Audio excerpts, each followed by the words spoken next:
SKYPEanxietycenter.com.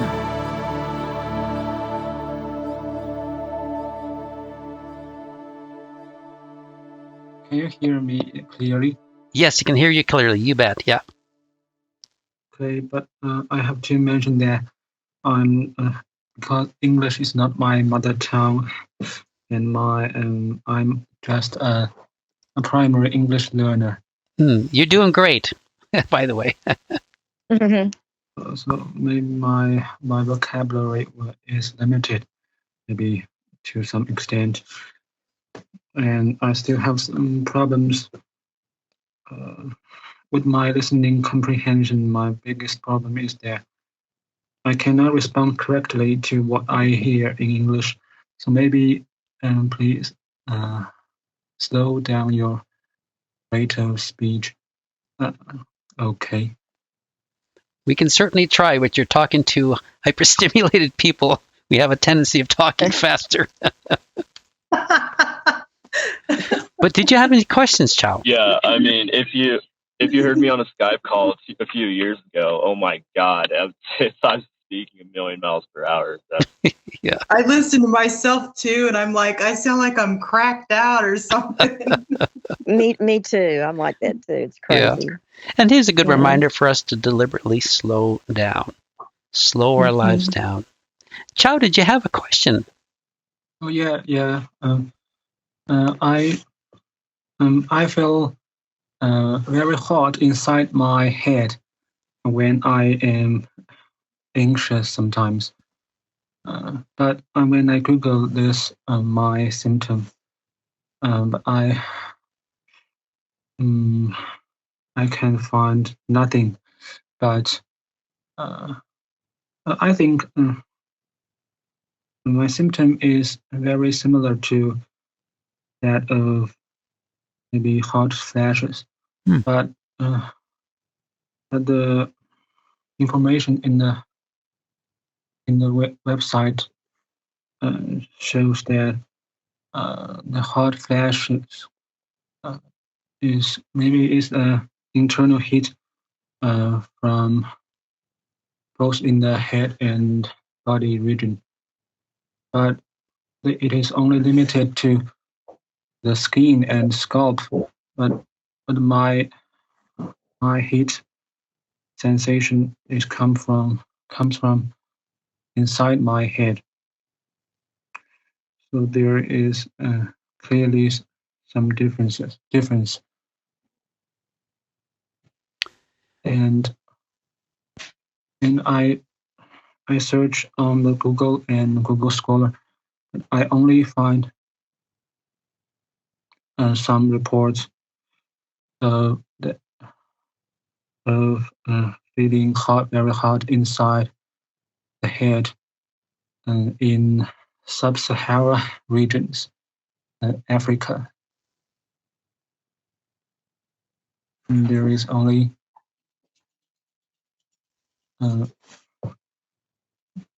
but there is no information shows that in the medical articles, and there is no information about shows that there exist such anxiety symptoms like such as my symptom, which is feeling very hot inside the head, outside.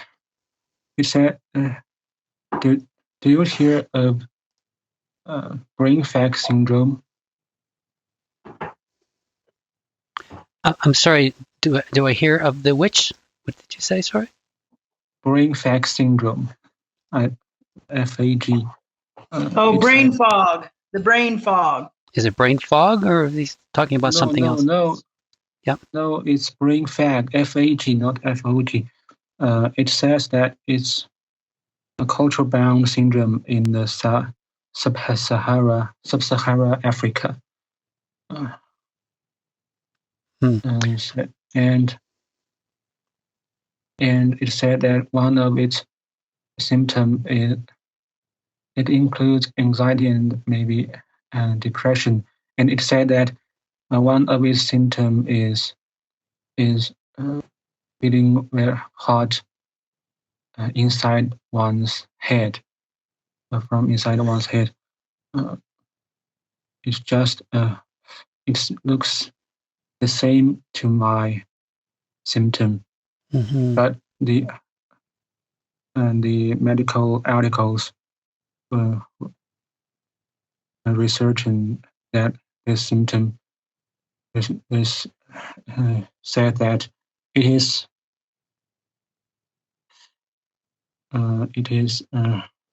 only it only happened. It is only reported in the sub-Sahara Africa. But I'm from Asia, and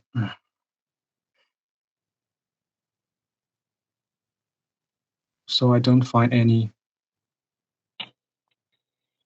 Yeah, I guess kind of adding on to that, Jim. Yeah, so I just went ahead and looked it up. So brain fag syndrome, BFS, it describes a set of symptoms: somatic, sleep-related, and cognitive complaints, difficulty in concentrating and retaining information, head and neck pains, as well as eye pain. Seems like the condition was first described in Nigeria back in the 60s. Yeah. And seems like it's pretty prevalent around that part of the world. Yeah. The thing that I have about this diagnosis is that it is a subjective diagnosis. Essentially, what some people have done, they see a set of symptoms and then they came up with a label to describe the symptom set. That's very much like a lot of the DSM-5. It's since there is no medical way to diagnose these things, you go by symptom sets, and then you come up with a label that describes a symptom set in an attempt to provide a treatment regime based on the label. Anxiety disorder is no different. It's not that you can do a medical test to see if you have anxiety disorder. It's a list of common complaints. They've agreed upon the term, and then they've agreed upon treatment options. So this brain fag is the same thing. And probably in the past, a lot of the people who were not diagnosed with that were previously diagnosed with other conditions such as anxiety and somatic disorders and so on and so forth.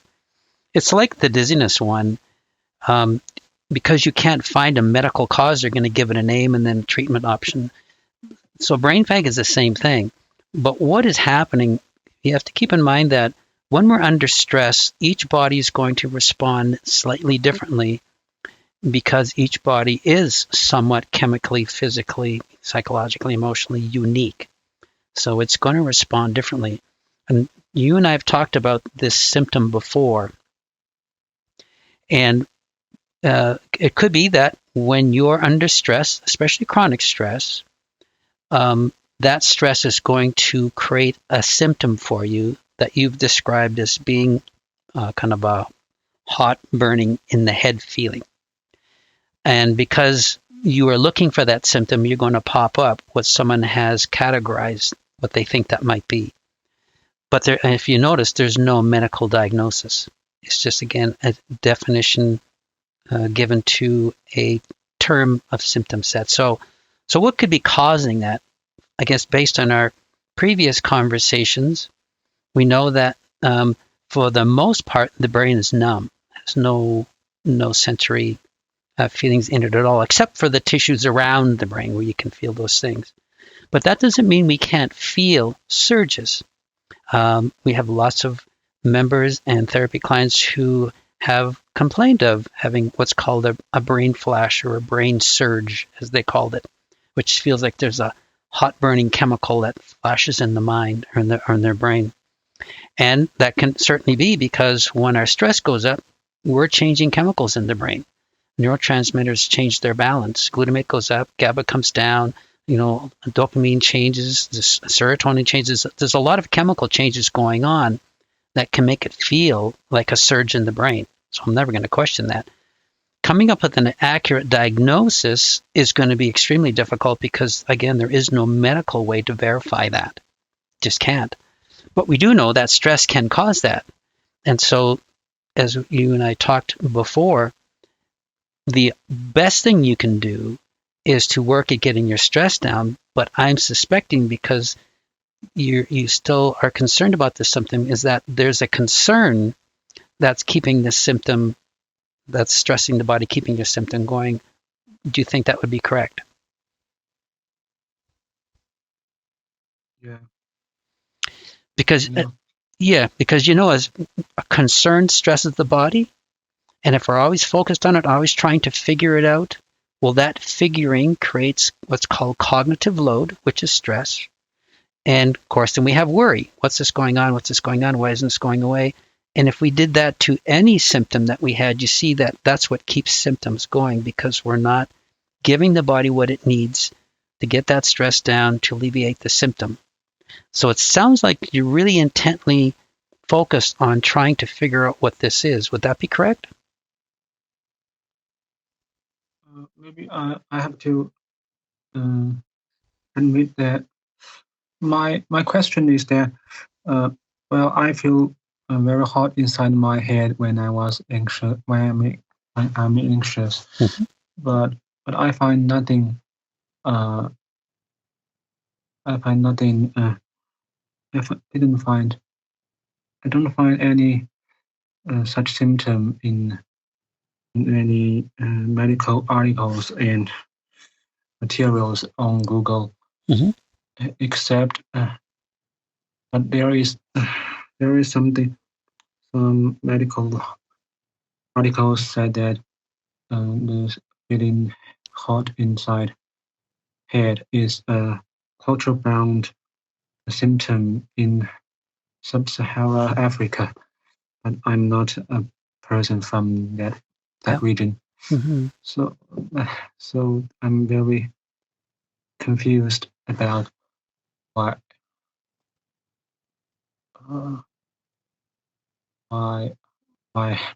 I have this symptom, but there is nothing, not such information on the website. Gotcha. Well, we do have that symptom in our website, except we don't call it what you've called it. If you just give me a minute, I'll tell you what we call that one here. I think we call that one head flushing, because when you talk about flushing means a warm sensation. Just like when a person becomes flushed, they become warm. So I think we might even have called it burning inside. Let me just quickly check here.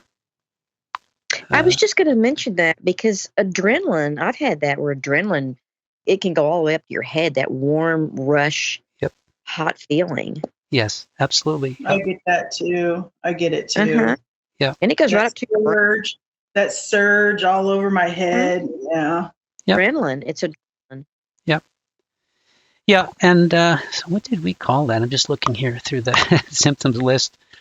But it is common to feel that. I mean, I used to feel that all the time, especially with great big doses under panic attacks. Oh my gosh, feel it all the time. Oh, yeah. Yeah. So it is common. It's not that it's a medical condition causing that, again, because there are not as many nerve endings in the brain as there are other places, but you can still feel the flush, because, just one example is that the stress response is supposed to shunt blood to the brain. That's what it does. And that blood is warm, so you're going to feel a warm sensation in the head when that happens. Now, do you get that warm, hot feeling in the brain when you're not anxious? No. Yeah. I'm still looking for what we call that. I even get that in my stomach too, that warm, Oh, yeah. almost a burning. I even get that in my tummy. Yeah, totally. Yeah, we call it. Yeah, we did call it brain surge, just because that's what it is. It's a surge of feeling. Now, not sure that we actually called it hot, but you see, with all of anxiety symptoms, we describe them subjectively based on our terminology. But just because we use a different definition doesn't mean it's a different symptom. So this is really important. So you would call it a hot feeling in the head. Other people would call it a surge or a warm feeling or a flushed feeling. It's the same thing. It's just that we're describing it differently. So let me ask you this question, Chow. How important is it to you to find an accurate diagnosis? Okay, but because this symptom make me feel very unsafe, and I have to ensure that I'm healthy, or there is nothing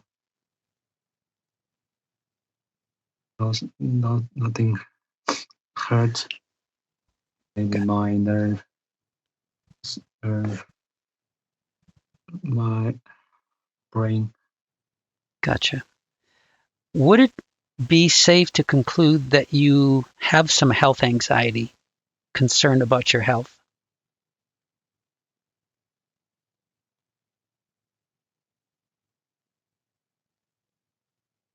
Yes, maybe. Yeah.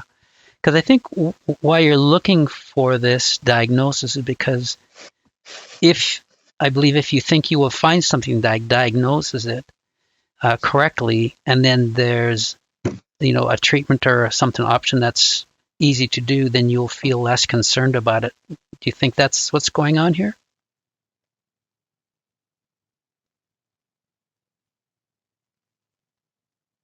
Yeah. Okay, sure.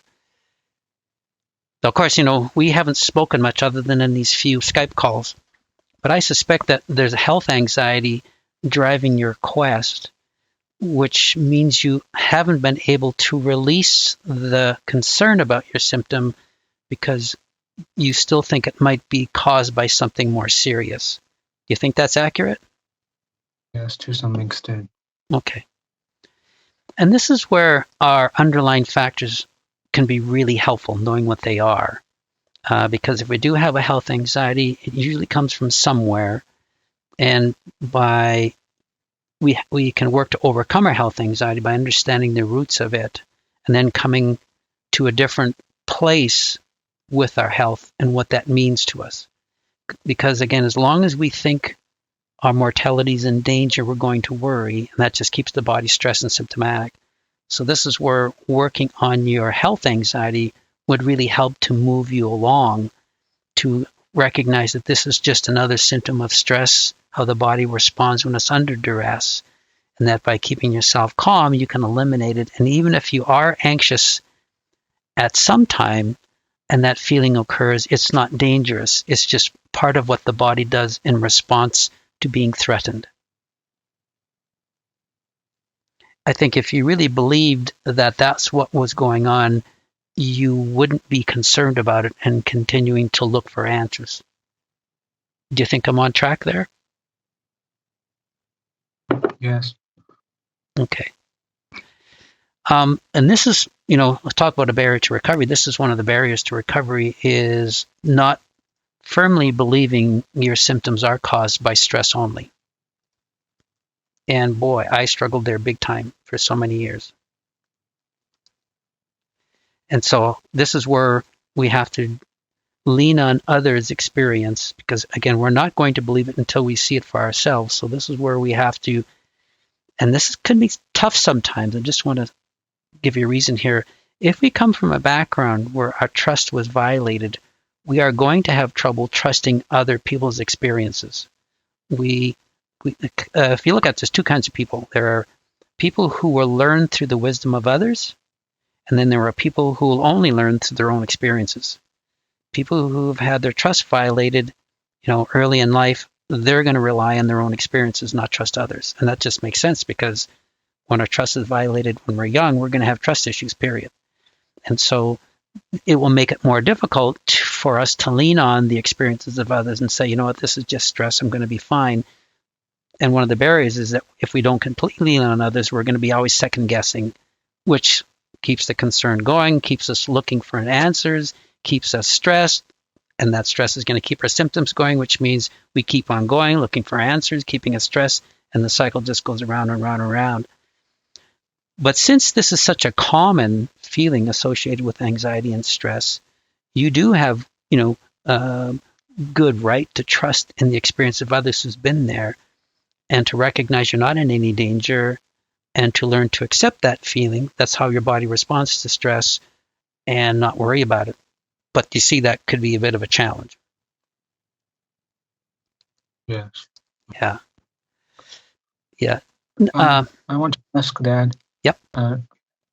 You mentioned brain surge. Yeah. Yeah.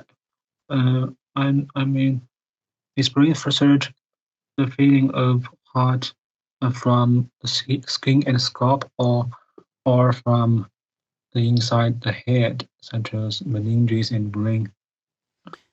It would be more, well, it can actually be both. Some people will experience it as a head flushing, where their scalp and face becomes flushed. Other people can experience it as the inside of their head being flushed. It's not like a scalp thing or thing you can touch. It's more inside the head. Some people also feel that behind the eyes as a pressure.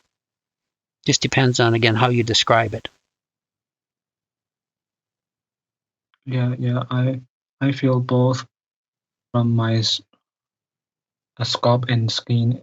I feel hot when I'm anxious, both in my skin and scalp and inside my head.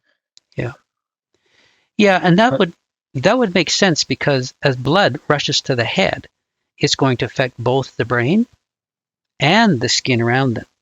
And another part of the stress response is actually increasing perspiration. So this is why some people will experience flushing, which means they will feel warm and hot when they're anxious, because you have two things going on. You have the blood rushing to the head, and then you have the perspiration because the body's trying to cool itself because of the changed heat. So you'll have two of those things going on, but not everybody will have that, because each body's going to respond differently.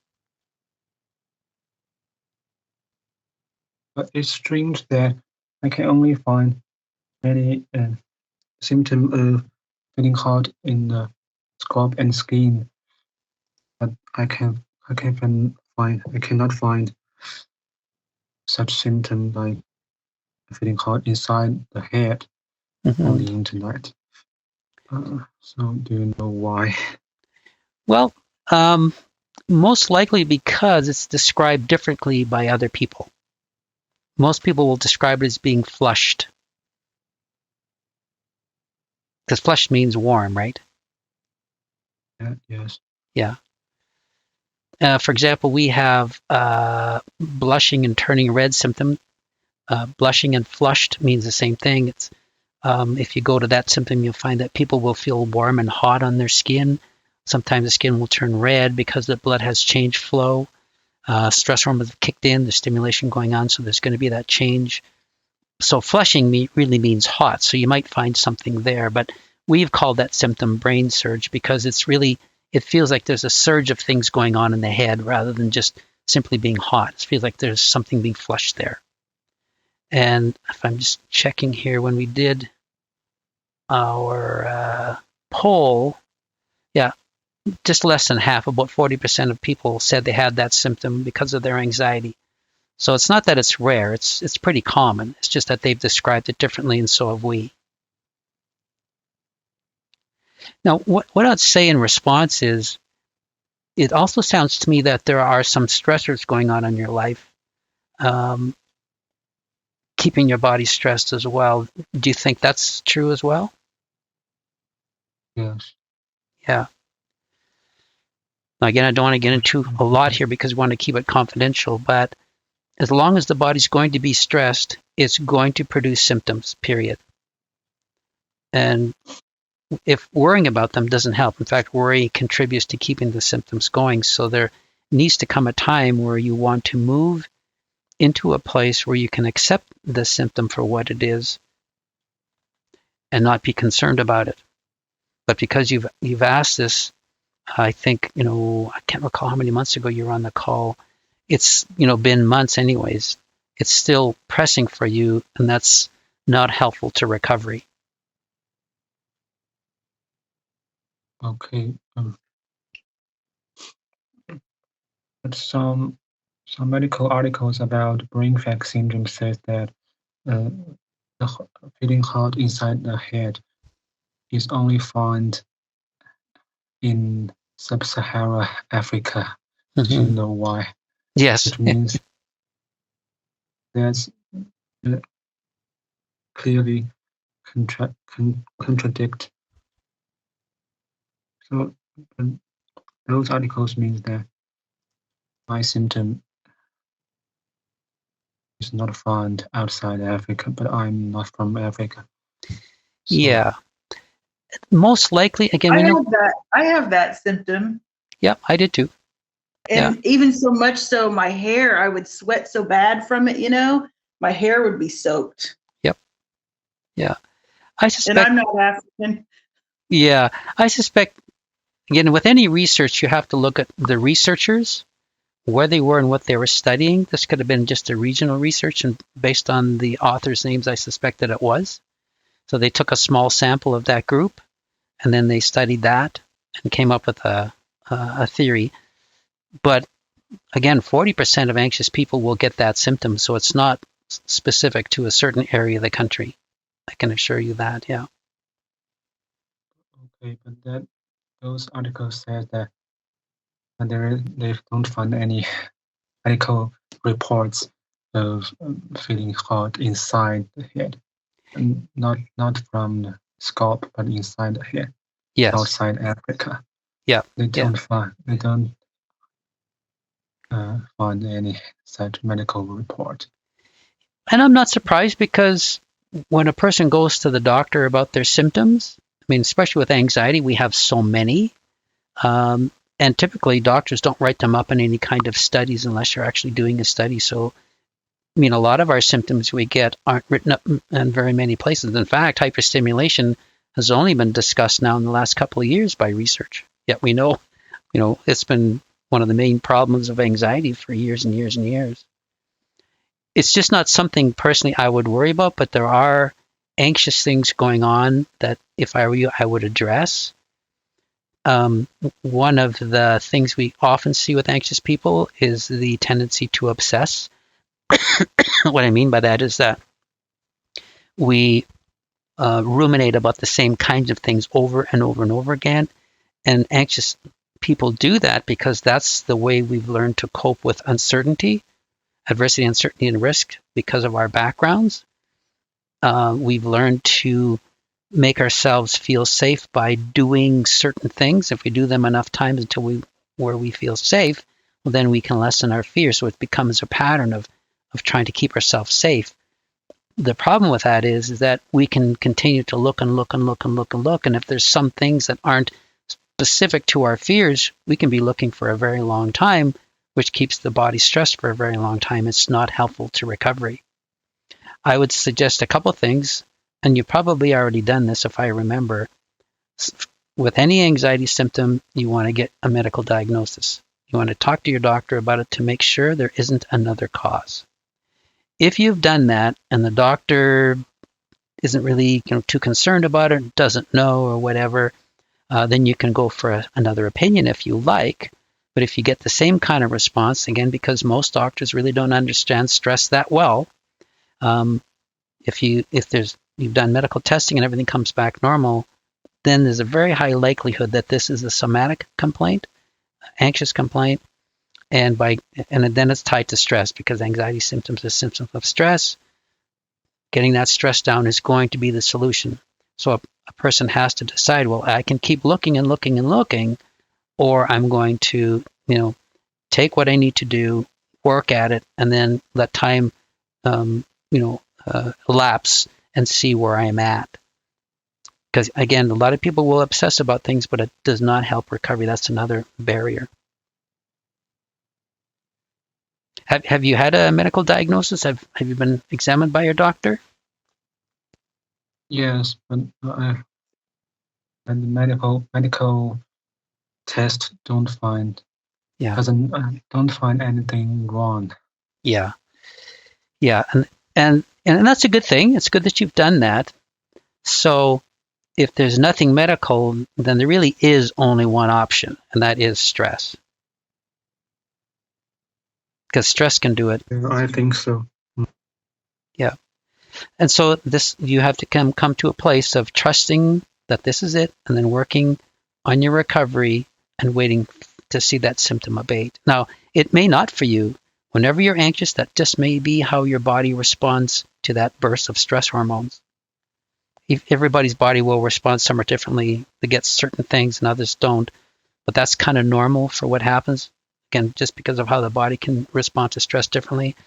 So you can get used to it and recognize you're not in any danger. It's not bad. In fact, it's a good thing because your body is doing what it's supposed to when you think you're in danger. But that'll have to be a decision you make to get to that place where you can passively accept that feeling and recognize I'm not in any danger. It's not a medical thing going on. This is my body responding to being afraid, and I'll be fine. I think everybody on the calls had to do that with one of their pet symptoms. I certainly had to do it with mine. Many times. The pelvis thing. I mean, I'm right in the middle of it. Yeah. Because it requires a decision, really, when you think about it, because we won't be fully convinced until we see full evidence that this is just a symptom of stress. And to get full evidence, we have to work at it persistently for months and months and sometimes years or more. And so this is where we have to make that decision up front, because if we don't make that decision, that fretting and worry and concern is going to really delay the recovery process. Well, editing this audio segment, I wanted to add that what happens a lot of times is when people don't see fairly immediate results, and sometimes this can be if you're working at it for 6 months and you don't see any symptom reduction, they will errantly conclude that that means their symptoms aren't caused by stress, and therefore they need to start looking for another answer, which then continues to irritate anxiety, create stress, and keeps those symptoms going. So the problem with anxiety disorder recovery is that it does take a long time. And if we aren't patient and persevere, we can come away with the wrong conclusion and struggle sometimes for years and years, thinking that there's some underlying medical condition that the doctors have missed, when in fact it's actually anxiety and hyperstimulation that hasn't been sufficiently reduced and for long enough. One of the reasons we emphasize passive acceptance so much. Yeah. And it's not a one-time thing. It's like minute by minute, like you said last conversation. Totally it is, yeah. It's every decision, isn't it? Every time our mind runs down that worry trail, it's got to go, whoa, nope, put the brakes on here, not going there no more. And I like those conversations that you put on the website that you had with yourself. I'm not going to do this. Stop. Stop. No matter how you feel, correct? I mean, if it's pain's excruciating, you still got to tell yourself that. Yeah, because the way out of this is stress reduction, plain and simple. And we have to do whatever it takes to stop that stress. And if we're going to be worrying and distressing about our symptoms, recovery is not going to happen. So we have to say, I'm done with this. I am not doing that anymore, which, as you know, I've said to myself so many times in the past. I would even tell myself, I don't care if I get so dizzy, I fall over in the grocery store, I'm going to get my groceries. Yeah. I've done that. Pack them up in my suitcase, take them with me to the store. Yeah. Yeah, totally. See, I have moments like that, though. Yeah, I just want this to go away. Go ahead and take me. I'm going to go and do my thing. I'm going to go my shopping. I'm going to go to work. If it takes me out, it takes me out. But then, like, the next day, I'll be like, oh, no, please don't take me out. Yeah, I know. You have that attitude. It does make you feel, makes your symptoms less. Like for me, when I get that mad at it attitude, my symptoms are better. And I'm out doing things, and it's like, whatever you want to do. I don't care. Yeah. Well, look at the 3 factors of fear. Yeah, one thing that's helped me is, I was just going to say, one thing that's helped me is realizing, regardless of how bothersome it is, regardless of what I think it's doing to me, regardless of all that, it's still not going to do any physical harm. There's literally no physical harm being done. And obviously that's kind of easier said than done, but, just I feel like after a while of kind of having that mentality, that really does come into play of just the symptoms still kind of always being in the back of your mind and still being apparent, but just not having that cognitive bother into you. Yep. Right. Yep. Again, while editing, I wanted to add this. While some people might experience a symptom reduction when they challenge their fears or become less afraid of them, Other people might not, and it's not because the stress response is different. It's because some people's symptoms are more attributable to an acute stress response. Other people's symptoms are more attributable to hyperstimulation, which typically doesn't vary that much depending on whether we're anxious or not, because hyperstimulation can keep symptoms going 24/7, even when we're not stressed or anxious. So if you have noticed a reduction in symptoms because you are challenging your fears, that's great. If you haven't noticed a reduction in symptoms immediately, that's because your body's likely hyperstimulated, and it's going to take consistent stress reduction efforts to reduce that hyperstimulation to the point where you do experience a more direct cause and effect result between anxiety and increase in symptoms. Hey, Jim, can I ask you a quick question real quick? Mm-hmm. Near-death experiences. Mm-hmm. You mentioned it on your somewhere in the website. Yeah. And good thing or bad thing? I mean, because for me, they're calming. Stacy doesn't want me listening to them. Okay. Yeah. Well, he doesn't want me not to interrupt. I He doesn't listen want to me listening. promise. He just thinks it's a bad idea. He wants me to kind of, focus somewhere else. I say, Stacy, it's a really calming thing. It actually reduces anxiety. But It does me too. It What? does me too. well, especially today's era, we're in the electronic age, and they're coming out from everywhere. I mean, before Raymond Moody's book back in '78, you barely heard of them. Now we have YouTube and the internet, and now everybody is reporting these things. It's like 1 in 10. Yeah. Because And, they're all similar. If your underlying fear is death, Yep. it will help you. Even unless you listen to the ones on hell, which I don't do. yeah. But it will help. It does help calm you. I think so. That's why you posted it. It can really help get rid of health and medical fears. I mean, does. When you look at, when you look at, from my perspective, as a Christian, I believe there's life after death, and we're headed is awesome. And so even if something really bad happens to me health-wise and I have to endure things for a while, I know it's short-lived, and beyond that, there's going to be great joy forever and ever. So I'm happy about that. So when it comes to health and medical things, if I know where the next destination is, I have no reason to be concerned about how I get there. And so for me, it's been very, very helpful. And the other thing that's been really helpful is the amount of accounts who have come back and said, love is so important. How I affected other people, I'm really making a change. I'm going to focus on loving people, helping them where I can to make a difference in this world. And Lord knows what this world needs is more love. Yeah. So in the long run, it turns to dust. It all turns to dust but love, but what you put forth in love for your mankind and for people. Yeah, because each one of us can make a difference in this world. Regardless if the world is headed down the wrong road, it doesn't matter. We can still make a difference in our small circle of friends and loved ones. We can make that difference, and why wouldn't we? So I thought, on looking at the near-death experiences, and how, as you're right, I mean, it's so common now, and there's so much research to support that there is life after death.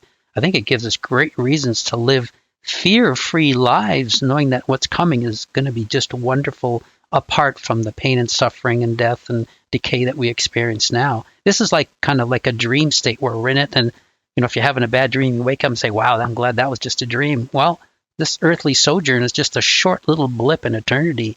And once we're beyond it, it's just going to be great. So why wouldn't we live fear-free lives now? Yeah, their stories, a lot of these stories are just absolutely fascinating, and they're all quite similar. I mean, each one of them is different, but they're all similar. They all have the same base. Yep. It's fascinating. I mean, you even have doctors, like neuroscientists, having these experiences. Mm-hmm. Yeah. Like Dr. Eben Alexander and Dr. Mary Neal, I think those two there are some of the most, the most powerful ones I've ever heard. Yeah. And I think, personally, I think the veridical or the experiential or evidential NDEs are proof positive that, we're just not finite beings that die, because you cannot, be in a completely sedated state, totally unconscious, no brain activity, in some cases even frozen brain, so there's no activity at all, and yet come back with this information that you couldn't have gotten anywhere else. It's just, you can't get that. Not only that, they're saying that it's more real than real over there. The senses are heightened. It's like going from 3 dimension to 10 dimension. Yep. And then when they come back to 3 dimension, it's like muddy water. It's like walking through molasses. This is the dream. That's the reality. Yeah. And each and every one of them have said that. Yeah, you bet. Yeah. I just think the evidence is overwhelming, and science is going to have to get on board. In fact, I belong to several neuroscience groups, and 2 years ago when you'd mentioned near-death experiences, you'd be ridiculed and laughed out. Now there's several people posting the research and documentation and personal experiences about it. It's just coming, and there's no turning it around. So, but that's great news for anxious people, because if we know that there's something fabulous beyond this earth. I read a Pew poll. I can't remember exactly the details, but a Pew poll, they interviewed just under 1,000 scientists, and 59% of them believed in either life after death or some kind of continuance of consciousness after the physical body dies, and less than 40% didn't believe. And then the same poll was conducted, and those 59% were all scientists under the age of 50, and the ones that didn't believe were all over the age of 50. Yeah.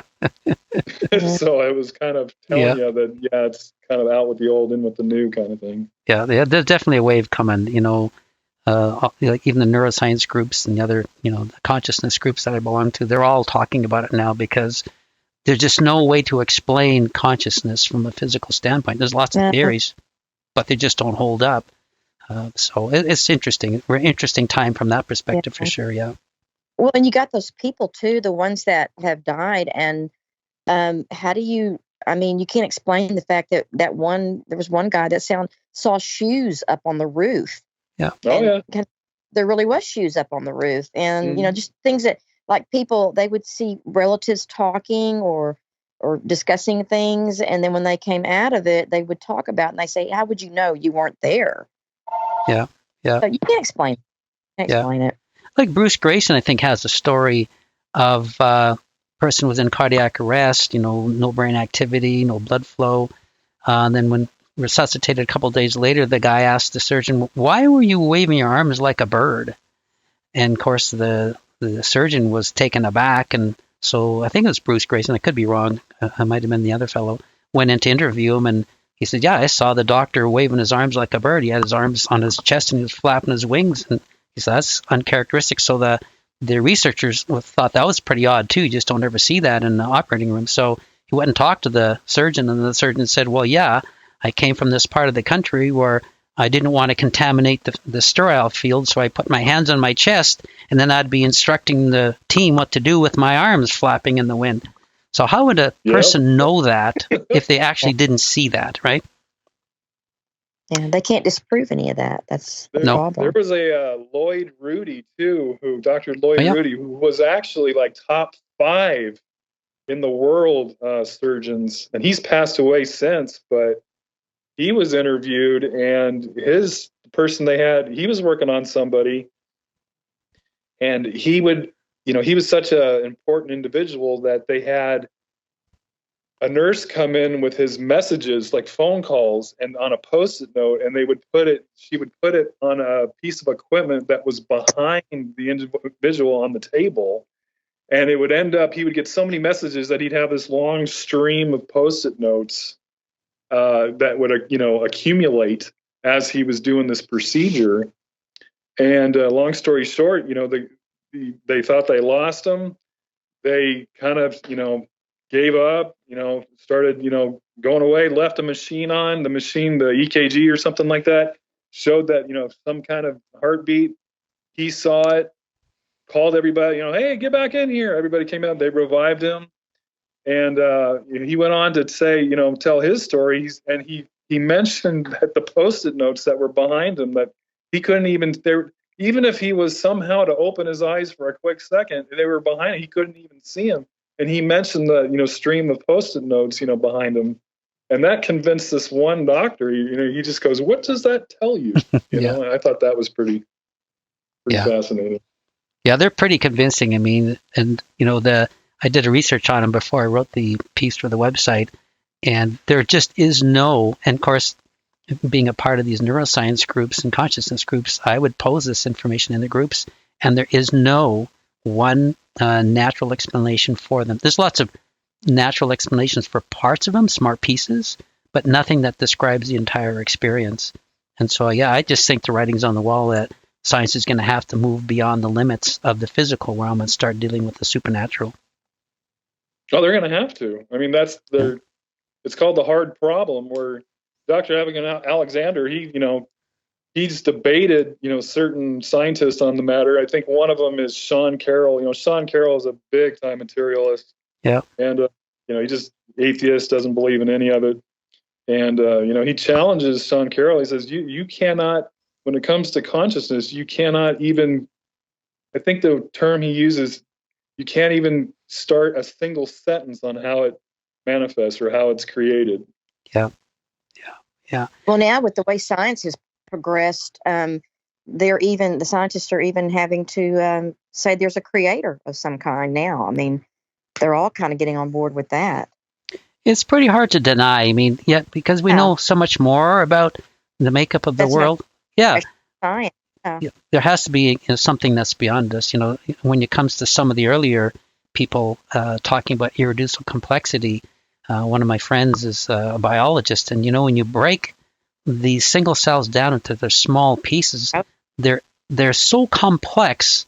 There's no way in the world chance can create these things. And so I think the writing is on the wall that there's going to be a big shift coming, which is good for anxious people because, again, just think, if there is absolute love beyond Earth, and if love is important on Earth, and we don't have anything to fear because our destination is so wonderful, just imagine how we could impact the world in such a positive way, through love and compassion and caring for others. I think it'd be a great change, especially from where we're headed now. What about all the incorrupt saints that died hundreds and hundreds of years ago, but their bodies are still pliable and their skin's intact? And I mean, it's definitely, the supernatural is real. It's pretty hard to dispute it. I think the bias would have to kick in to dispute it, even the fine tuning. Just there's so many areas that we need to look beyond. But again, it's really encouraging. I think it would make a huge difference in our overall world if we were to get. I think the reason scientists don't get on board with the supernatural is because of the implications. And I think the bias. But that was a big deal. I mean, in the science. Yep. They wanted to separate science and religion because of what it had done. Yep, totally. Yeah. So. Hey, Jim, I wanted to ask you, are you familiar with Hugh Ross, Reasons to Believe? Yes. Mm-hmm. He's a physicist. Mm-hmm. I've read all of his books. Yeah. Mm-hmm. Yeah. He breaks down all that you were talking about, about the body and how it works and, how wonderful we're made and, the universe and how, excellent. Oh, he's got great material. Same with Fazarana, his partner in the ministry. Oh, yeah. Yeah. Mm-hmm. I actually saw you, Ross. He came to one of the churches up here about 10 or 15 years ago and had the speaking. So I had a chance to meet him, which was really neat. Oh, great. Yeah. Unfortunately, I have to run. My time has come to an end. But it's wonderful conversation. We met Fazarana, I think last year or the year before when he was here doing a presentation. Wonderful people. Are they Canadians? They're Canadians, I think. He was from Vancouver, I believe. I don't know where Fuzz came from, but it's super wonderful people, knowledgeable. And there's just so much of that information now. Like even you might be familiar with Stephen Meyer with the Discovery Institute and some of his team there. Fabulous, wonderful scientists. Again, there's a change coming. It's just going to be a matter of who's coming along. Anyways, thank you so much, everyone, for your conversation today. I do have to run. Thank you for inviting us. Oh, well, thank you so much, and God bless all of you. And I certainly wish the best, and I wish recovery was way faster, but all of us know it isn't. So hang there and keep working at it. You'll get there. You just got to be patient. So God bless everyone. Until next time, take care. Thank you. Okay, bye-bye.